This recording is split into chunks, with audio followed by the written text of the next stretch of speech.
Thank you all so very, very much, and thank you to Dr. Dukes, President Dukes, who not only serves as the president of this terrific community college, but she also happens to serve on the statewide school board of what is, for the second year in a row, the #1 public school system in the United States of America, in the state of Maryland.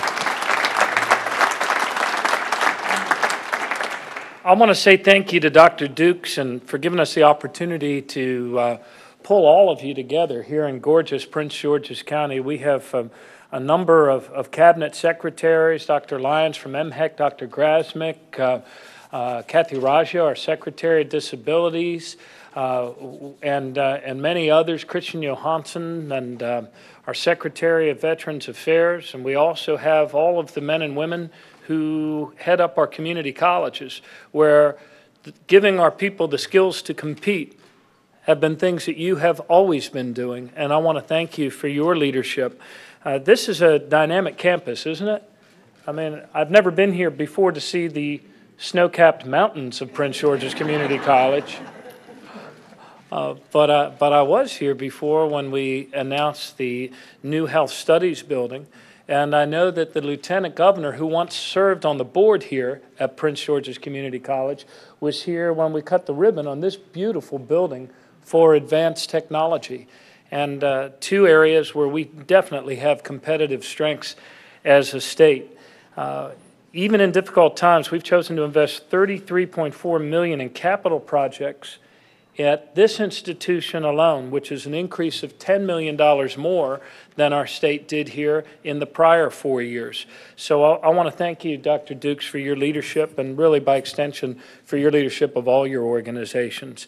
I also want to welcome our friends who are here from organized labor. Alex Sanchez is our Secretary of the Department of Labor Licensing and Regulation, under whose bailiwick this workforce effort has traditionally fallen, although, let's be honest, the skills of our workforce is something that needs to be enterprise-wide. It's something that starts at pre-K, goes all the way through community college, four-year college, or worker incumbent training, and it also is something that our friends in organized labor have been involved with. As Ron DeJulius, our Commissioner of Labor, knows, and his colleagues who are here from industry and organized labor, those apprenticeship programs, which are a very important part of this enterprise-wide goal of giving our people the skills that they need to compete and to become gainfully employed in jobs that allow them to create better opportunities and a better way of life for their children than their parents were possibly able to give to them.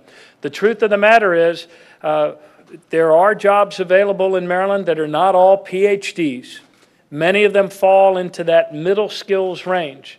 If we can uplift the skills that our people have with that additional couple of years after high school, then they can meet and fill those jobs that are that are actually available in our state, and for which this study predicts there will be even greater opportunities, especially in Maryland, in the years to come. So that's why we're here. The biggest challenges we face as a country, the biggest challenges we face as a state are really connected to one another, and they're also connected to our greatest opportunities. And thirdly, and probably most importantly, they're connected to our greatest hope. What do I mean by that? We face big challenges in security, don't we, in this post-9/11 world? And you see it in cybersecurity, you see it in transportation security, and every other aspect of security. We have big challenges in terms of sustainability, green building technology, renewable energy, and the like. And we have big challenges when it comes to the skills of the American worker to compete with workers throughout the globe, the skills and education levels.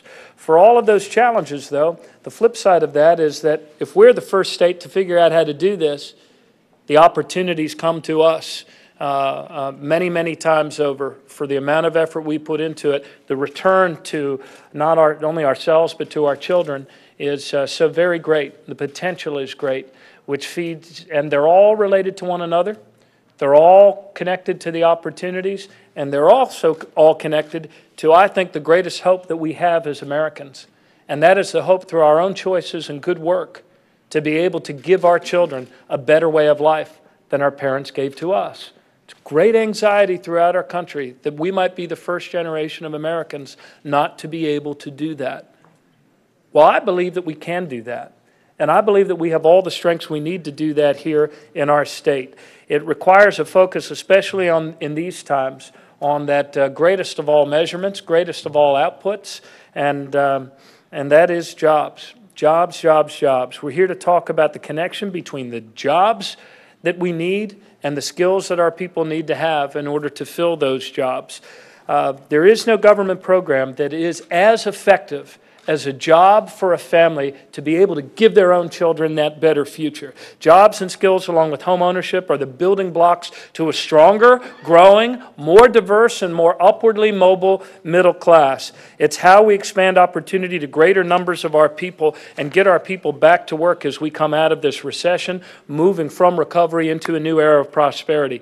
Get this, it's been projected that through 2016, 77% of job openings in our state will require some sort of training or education beyond a high school diploma.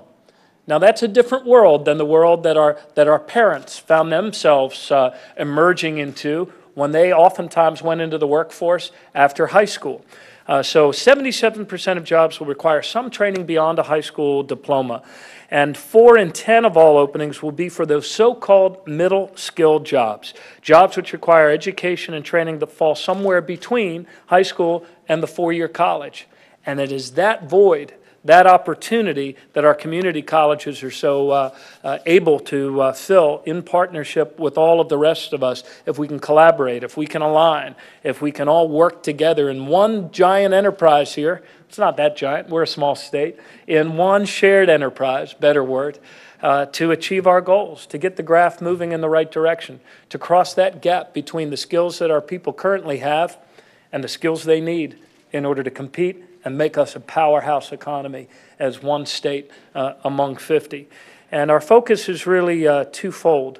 These are the things that are going to allow us to fill those green jobs, to remake our world, the law enforcement, national security, homeland security jobs, construction jobs, which build and repair our roads and bridges, and also allow us to implement those building technologies that reduce energy consumption, and jobs in healing.